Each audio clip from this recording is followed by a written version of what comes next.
నమస్కారం STCTN news కి స్వాగతం. నేను గణేష్. బులెటిన్ లో హెడ్లైన్స్ చూద్దాం.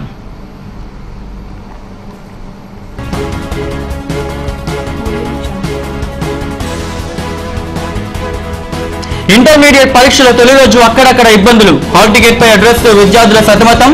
సందులో పరీక్షా కేంద్రాలతో అవస్థలు.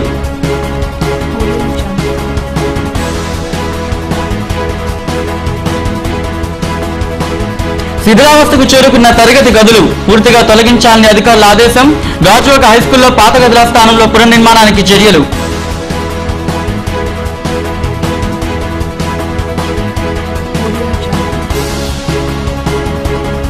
మార్కెట్ల ఆధునీకరణతో చిల్లర వర్తకులకు ప్రయోజనం.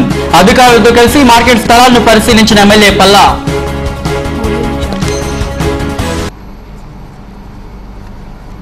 ఇక డీటెయిల్స్లోకి వస్తే ఇంటర్మీడియట్ పరీక్షల ప్రారంభం రోజున గాజువాకలో పలువురు విద్యార్థులు ఇబ్బందులు పడ్డారు. విద్యార్థులకు ఇచ్చిన హాల్ టికెట్ పై అడ్రస్ సరిగా లేక అవస్థలు పడ్డారు. చెనగంచాలు ఉన్న ప్రైవేటు కళాశాలలో పరీక్షా కేంద్రాలు ఏర్పాటు చేశారు. ఇక్కడ పరీక్ష రాయాల్సిన విద్యార్థుల హాల్ టికెట్లపై విద్యానగర్ ఉండడంతో తొలుత అడ్రస్ తెలుసుకోవడం కష్టంగా మారింది. పైగా పరీక్ష కేంద్రాలన్నింటినీ ఒకే చోట ఏర్పాటు చేయడం, అక్కడికి వెళ్లే దారి సరిగా లేకపోవడంతో తొలి రోజున అనేక ఇబ్బందులు ఎదుర్కొన్నారు. ఒకవైపు పాఠశాలకు వెళ్లే విద్యార్థులు, మరోవైపు వాహనాల రాకపోకలు, అక్కడే పరీక్షా కేంద్రాలు, ఇవన్నీ ఇబ్బందులకు దారితీశాయి. ఇంటర్మీడియట్ బోర్డు నిర్వహణ తీరుపైన తల్లిదండ్రులు అసంతృప్తి వ్యక్తం చేశారు. హాల్ టికెట్ పై ఉన్న అడ్రస్ ను వెతుక్కొని రావడానికి నానా తంటాలు పడ్డామని, ఇలాంటివి సరిదిద్దాలని సూచించారు.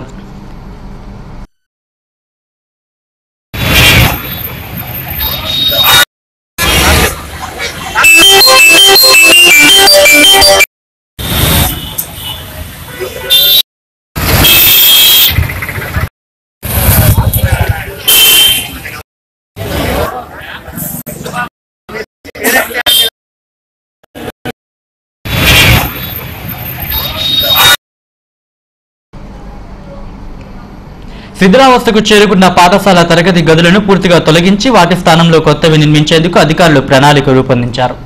1650 మంది విద్యార్థులు చదువుతున్న గాజువాక జెడ్పీ ఉన్నత పాఠశాలలో సుమారు 10 గదులు పూర్తిగా శిథిలావస్థకు చేరాయి. ప్రమాదం పొంచి ఉందని గమనించి విద్యార్థులను వేరే తరగతి గదులకు మార్చారు. 20 ఏళ్ల క్రితం నిర్మించిన గదులు కావడంతో దాదాపుగా అవి శిథిలావస్థకు చేరాయి. ఇటీవల మాడుగులలో పాఠశాల భవనం కూలిన ఘటనతో అప్రమత్తమైన అధికారులు ప్రభుత్వ పాఠశాలల్లో అటువంటి ఘటనలు పునరావృతం కాకుండా ముందు జాగ్రత్త చర్యలు తీసుకుంటున్నారు. ఇక్కడ విద్యార్థుల సంఖ్యకు తగ్గట్టుగా గదులు లేకపోవడంతో బడికి వచ్చే పిల్లలతో పాటు ఉపాధ్యాయులు కూడా ఇబ్బందులు పడుతున్నారు.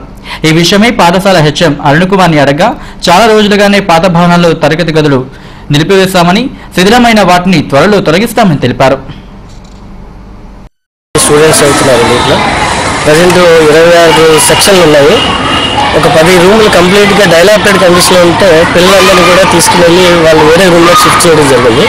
ఒక రూమ్లో కూడా పిల్లలు కూర్చోబెట్టలేదండి. ఈ రూమ్ డైలాప్టెడ్ కండిషన్లో ఉన్న రూమ్స్ అన్నీ కూడా డిస్మాండిల్ చేయడానికి ఆర్డర్స్ వచ్చాయి. అవి రూమ్స్ అన్నీ కూడా డిస్మాండిల్ చేయడానికి ఇప్పుడు సలహాలు జరుగుతున్నాయి. ప్రస్తుతానికైతే పిల్లలు దాంట్లో కూడా మేము కూర్చోబెట్టలేదు. పిల్లలు ఎవరిని వెళ్ళకుండా ఆ క్లాసుల్లో ఆ షెడ్లో ఎవరిని కూర్చోలేకుండా చర్యలు తీసుకుంటాం. 1983 నుండి ఈ యొక్క భవనాలను నిర్మించారు. అప్పటి నుండి భవనాలు 30-40 సంవత్సరాల దగ్గర కావస్తుంది. 40 సంవత్సరాలు దీంట్లో ఇంపార్టెంట్గా షెడ్లు ఉండేవి. ఆ షెడ్లు తీసి అలా రోజు ప్రతి గవర్నమెంట్ వచ్చే కొలత అది ఎప్పటికెప్పుడు పడగొట్టడం, ఈ శతమైపోయిన ఐటమ్స్ అన్నీ చెదరగొట్టడం జరిగాయి. ఈ మధ్యకాలంలో మళ్ళీ మన ఎమ్మెల్యే గారు దగ్గరుండి ప్రభుత్వానికి ఆదేశాలు జారీ చేసి శిథిలమైన దానికి గాజువాక ప్రధాన రహదారిలో ఫుట్పాత్ వ్యాపారులు కొత్త గాజువాక కణితి మార్కెట్లోని చిల్లర వర్తకులకు ప్రత్యామ్నాయం చూపడానికి MLA Palla Srinivas, zonal commissioner B V Ramana, ఇతర అధికారులు పర్యటించారు. మార్కెట్ పరిసరాలన్నింటినీ పరిశీలించి చిల్లర వర్తకుల నుంచి అభిప్రాయాలు అడిగి తెలుసుకున్నారు. అర్ధాంతరంగా ఖాళీ చేయించడం వల్ల అంతా రోడ్డున పడ్డామని చిల్లర వర్తకులు వాపోయారు. జెడ్సీకి పలు ఆదేశాలు జారీ చేశారు. వర్తకులకు కైలాస్ నగర్లోనే గెడ్డకు ఆనుకుని ఉన్న స్థలంలో ప్రత్యామ్నాయ ఏర్పాట్లు చేయాలని అన్నారు. టౌన్ ప్లానింగ్ ఏసీపీ రమణ, ఇతర అధికారులు ఈ కార్యక్రమంలో పాల్గొన్నారు.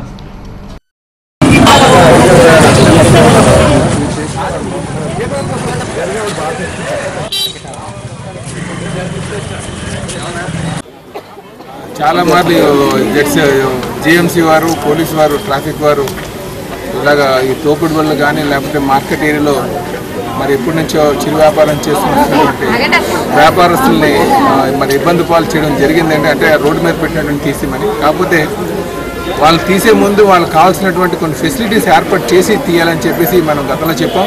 ఇప్పుడు కూడా అదే చెప్పామండి. ఎక్కడైతే ల్యాండ్స్ ఉన్నాయో అంటే వీళ్ళు అక్కడ రీలొకేట్ చేయడానికి ఆ రూట్స్ కూడా కొంచెం చూడడానికి మరి జెడ్సీ గారు రమ్మని చెప్పామండి. పెట్టి కూడా ఈ నిధులు రావడం, రోడ్డు ఎక్స్టెన్షన్ నిధులు రావడంలో కానీ దాన్ని ఖర్చు పెట్టించడంలో కానీ, అలాగే పేదల పక్షాన్ని ఎవరైతే చిల్లర వ్యాపారం చేస్తున్న పక్షాన్ని నిలబడి ఆయన ఆ వ్యాపారం చేసుకుని చిన్నప్పటి నుంచి ఇక్కడ పుట్టి పెరగడం వల్ల దాని మీద పూర్తి అవగాహన ఉండడం వల్ల దాని మీద వీరి పక్షాన్ని ఉండి ఈ యొక్క పోరాటంలో ఆయన కూడా భాగస్వాములు మాకు సహకరిస్తున్నందుకు ఆయన ప్రత్యేకమైన అభినందనలు తెలుపుకుంటున్నాం.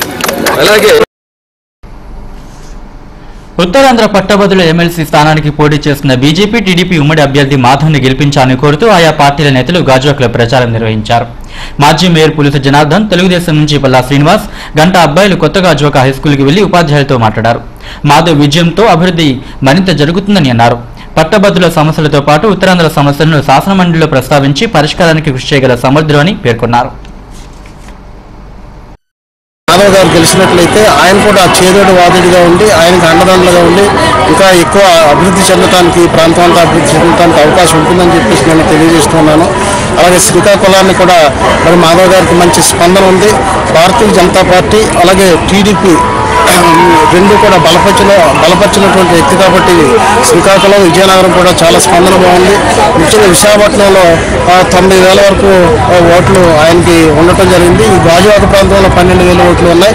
మరి ఈ యొక్క పారిశ్రామిక ప్రాంతం కాబట్టి ఇక్కడ ప్రతి ఒక్కరు కూడా మాధవ్ గారిని గెలిపించి ఇక్కడ అభివృద్ధి సంక్షేమ కార్యక్రమాలు చేసుకోవాల్సినటువంటి పరిస్థితి ఎంతైనా ఉంది అని చెప్పేసి నేను తెలియజేస్తూ సెలవు తీసుకుంటాను.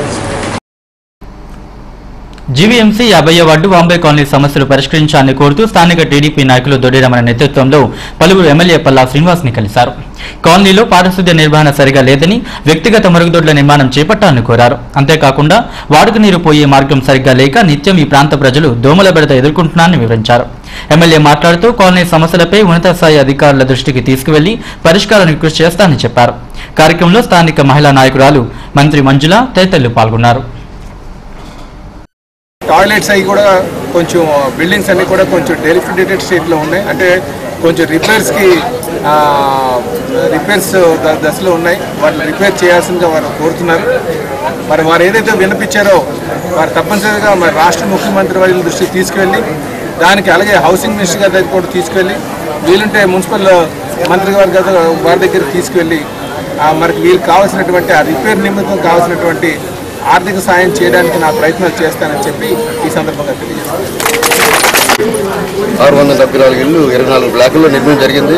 అవన్నీ శిథిలమై పడిపోయే పరిస్థితులు ఉంటే గౌరవ ఎమ్మెల్యే గారు చూసి మీరు రిపేర్ చేసుకోండి, దానికి ఇబ్బంది లేదని చెప్పి గవర్నమెంట్ నుంచి అఫీషియల్గా పర్మిషన్ ఇవ్వడం జరిగింది. దానికి ఏదైతే ప్రజలు ఇబ్బంది పడుతున్నారో, మంచినీరు సౌకర్యం ఇబ్బంది పడుతున్నారో దానికి 30 లక్షలతో ఎస్టిమేషన్ చేయించి దగ్గరుండి అది ఓకే చేశారు. అలాగే వైర్స్ కూడా పోల్ షిఫ్టింగ్ కూడా దగ్గరుండి ఇమీడియట్గా జీవీఎంసీ అధికారులతో మాట్లాడి, ఏపీటీసీలతో మాట్లాడి షిఫ్ట్ చేయడం కూడా ఏర్పాటు చేశారు. అలాగే ఇప్పుడు ఎవరైతే నిరుపేదలో వాళ్ళందరూ కూడా ఈరోజు ఎమ్మెల్యే గారు సహకారంతో ఆ బాత్రూమ్స్ రిపేర్స్ అన్ని కూడా వారు సహకరించి వారికి ప్రత్యేకంగా మేము ధన్యవాదాలు తెలియజేసుకున్నాం. ఇక బులెటిన్ ముగించేందుకు హెడ్లైన్స్ మరోసారి చూద్దాం.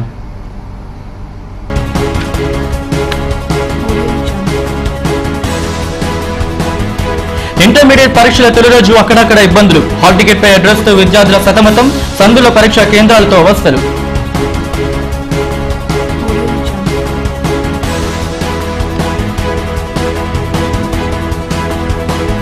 శిథిలావస్థకు చేరుకున్న తరగతి గదులు పూర్తిగా తొలగించాలని అధికారుల ఆదేశం, గాజువాక హైస్కూల్లో పాత గదుల స్థానంలో పునర్నిర్మాణానికి చర్యలు.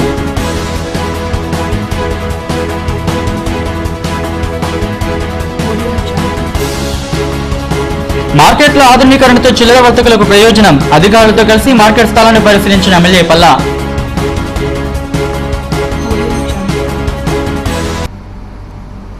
ఇంతటితో వార్తలు సమాప్తం. నమస్కారం.